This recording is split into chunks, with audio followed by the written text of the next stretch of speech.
RPE is not a difficulty rating. Yeah. So first of all, let's define what RPE is. So it's Piss. the rate.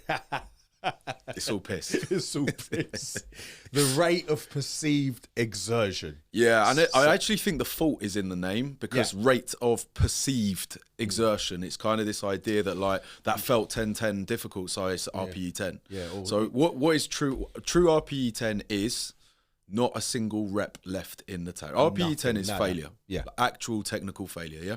Yeah, is the way that I think about it, the way that I explain to clients as well is, if my kids were sat here with a gun to their head, and their survival depended on me being able to complete the rep, I cannot complete the rep, and my kids they are goners. That's dark. That's man. RPE 10. Yeah, and that's how I have to think about it. So when you, because and I sometimes I will send clients video for reference points when we're in early days, when we're learning about intensity and trying to find intensity, and I will send a very grindy last rep on a set, and I'll go, that was RPE 9 to 9.5, because arguably at 9.5 or at 9 we're saying I could actually still do more load, which I probably could, just not for the reps. Correct. So there's that kind of like, when I see RPE 10s in training plans, unless it's in the early days, I obviously explain this, like, you know, a certain amount of time in, I always confirm, I go, did you fail under that?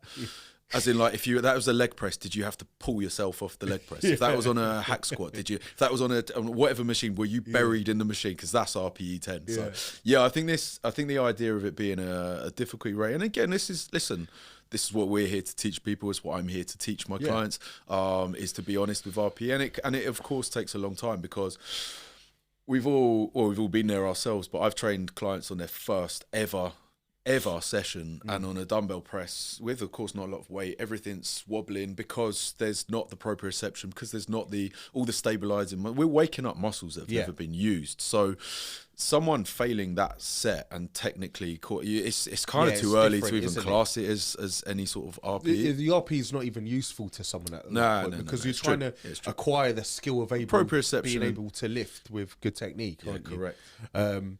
But yeah, RPE. I've often in my programming, like, I've got to give the exercises like a mark of RPE scale, and I often go back and adjust them after I've looked at some video, because what felt like an RPE 8 actually wasn't. Yeah, and then you're 100% spot on with where you said about the idea of, like, you know, life or death situation. Is this everything? And I think we all naturally, even now, even when you learn to train at a high intensity, we will still tap out. It's the when you need to bring that true RPE, you know, the certain point you're at in a training plan where that RPE needs to be higher or should be higher, because there's always going to be that argument for, was it there, and did I just bail on it, even when you are in that moment pushing and grinding, because it's hard. At the end of the day, you're in a position where your brain is telling you to stop.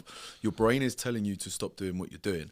It's screaming at you. There is literally agony in some cases, because it's painful, right? So you just want to stop, but are you actually done? And there's other things that affect RPE as well, like, so how was your night's sleep? You know, are you like run down that day? Have you had a busy morning at work? Like, females on their period, I always say to them, I go, RPE in this week's very irrelevant in many ways. So your idea of what's difficult this week compared to what you did last week, it changes. 100%. So it's not a rating of difficulty. It just lets you know how hard it felt at that time. Honestly.